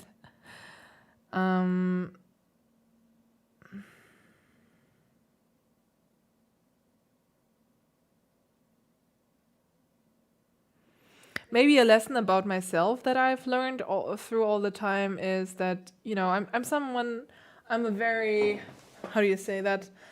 A bubbly person, if you want.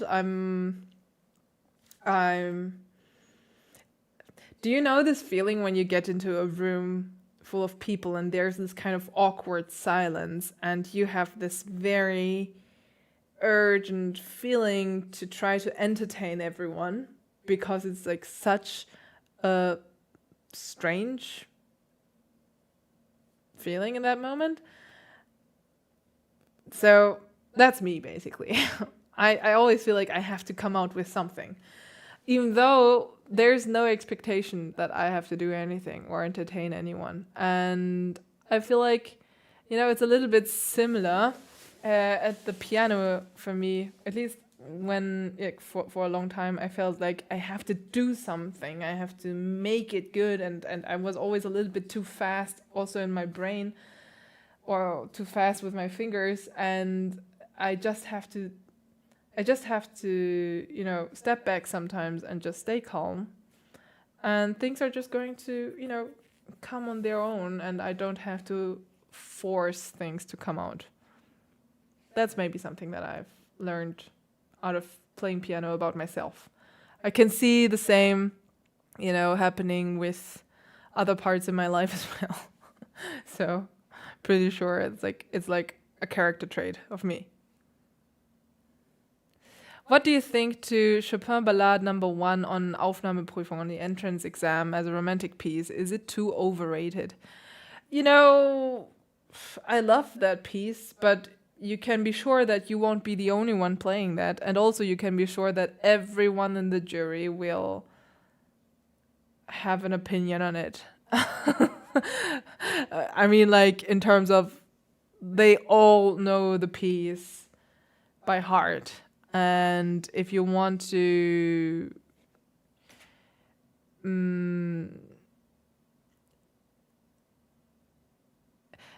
the thing is, nobody's expecting you to play perfectly at the entrance exam, but you can make your life harder by, just taking pieces that are overly famous.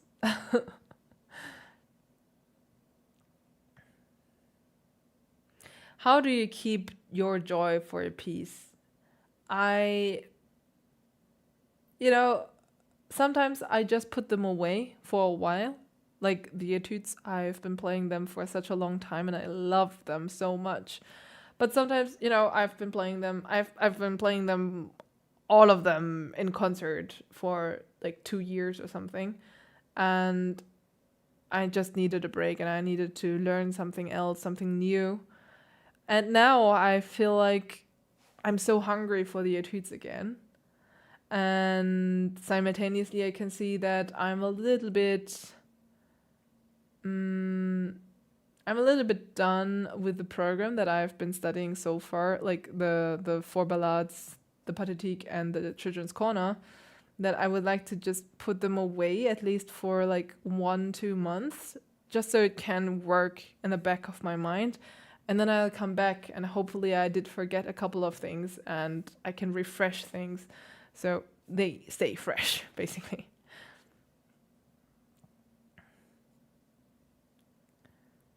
I remember a long time ago you learned something of your left hand and that in some aspect it has better traits than your right. Can you elaborate on that? Yeah, so I was playing a whole program just for the left hand. It started with the Bach Brahms Chaconne in D minor, which is a great piece. And at first, when I had to learn the piece, I was like, oh, great, now I can, get a better left hand, because I always thought that my left hand must be weaker than my right hand, at least in terms of, playing fast and under control and so on and so on. And then I discovered that, I'm right-handed, so I'm writing with my right hand, I'm brushing my teeth with my right hand, I'm doing everything with my right hand. And I discovered that my left hand is moving much more naturally on the piano than my right hand does. And in the end, I guess because my left hand is not fixed to specific movements, like writing is a very tensed kind of movement that is like you're forcing your hand to do something that's not necessarily so natural to do, like in terms of course, like now, like other people would probably disagree on it with me, but like you're not forcing your hand to do specific movements, so the way it's moving, it's a little bit more natural, I would say.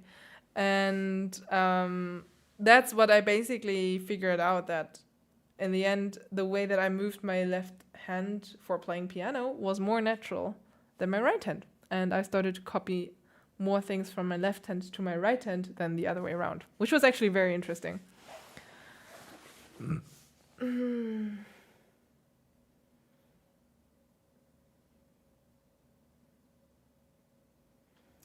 I fell off the bike 2 weeks ago. I'm slowly getting back to practice. Have you had a similar experience? Luckily, no. But that's because okay, I'm riding my bike. Yes, that's true. But all the other things that might become dangerous in terms of any injuries, I'm not doing. I never went skiing. I never went ice skating. Is that the word? Eislaufen? Ice skating, I think. I never went climbing. Like everything that might become dangerous for my hands, I just don't do it. Or any kind of injury. The problem is just that, as a child, I really liked to play handball. Also, apparently, I'm quite good in throwing things, as a woman at least. So at school, I was good in handball and basketball. So good that my sports teacher back then called my parents to ask them why they don't let me to go to a club to play handball and basketball. And yeah, this is how my parents figured out that at school I'm actually doing all these kind of things. Even though I shouldn't. Like, that was actually pretty stupid. Your English accent is so good. How did you actually gain that? That's very nice. Thank you. The thing is that I've never lived in an English-speaking country.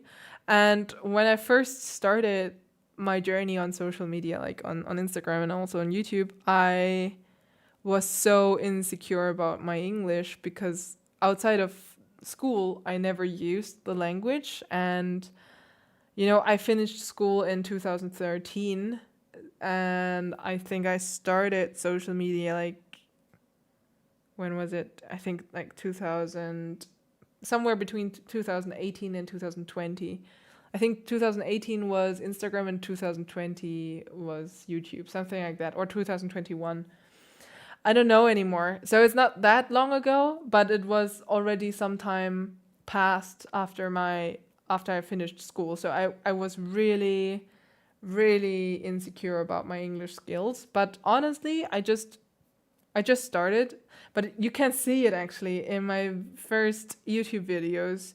You see that that I feel insecure with the language. I feel insecure talking into the camera, and it's actually pretty funny. But I would say the same in 10 years about myself looking into the videos that I produce today. So who cares?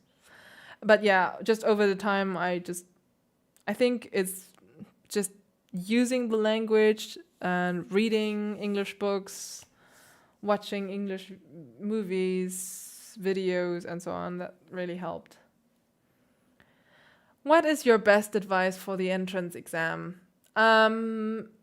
Get in contact with a professor that you want to study with. That's the best advice that I can give you.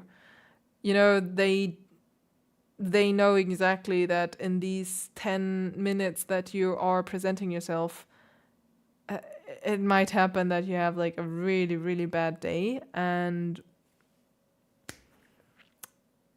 then it's over. But you can write an email to a professor that you would like to study with, or just try to have a trial lesson with that professor.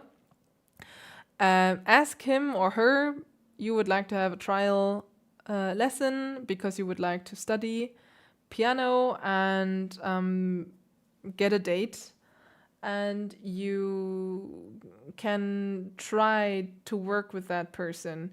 And you have to be very, very honest with yourself, like in terms of, do you like the way he or she teaches you? Do you really learn something with him or her? Are you scared of the person? That's also, important. Like, don't be scared. Because that is going to be the most important person that you're going to study with. It's like studying music is extremely different from studying anything else. you're working so close one-to-one with your professor. So that's really the most important thing.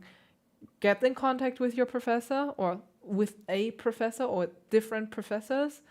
You should definitely get in contact with different professors, try out different professors, their teaching methods, and try to figure out what makes most sense to you.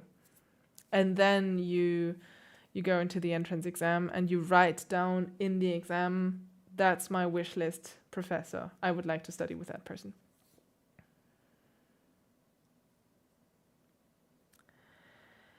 Question from a complete beginner who relies on muscle memory. How do you analyze a piece of music? That goes into music theory, and since I don't have the right tools here right now to show you how to do it, maybe we should do that on Masterpiece Monday. Yeah, we're going to do it on Masterpiece Monday. So on Monday, I'll be showing you guys a little bit more on how to analyze pieces. And yeah. Guys, it was so much fun talking to you now. I feel a little bit better, but also I feel very tired and hungry. So we'll see us tomorrow with lots of nice videos, I hope. Don't disappoint me. And I wish you all a Merry, Merry Christmas. Have a great day. And we will see us tomorrow for a dark roast. Exactly, a very dark roast. Goodbye, guys.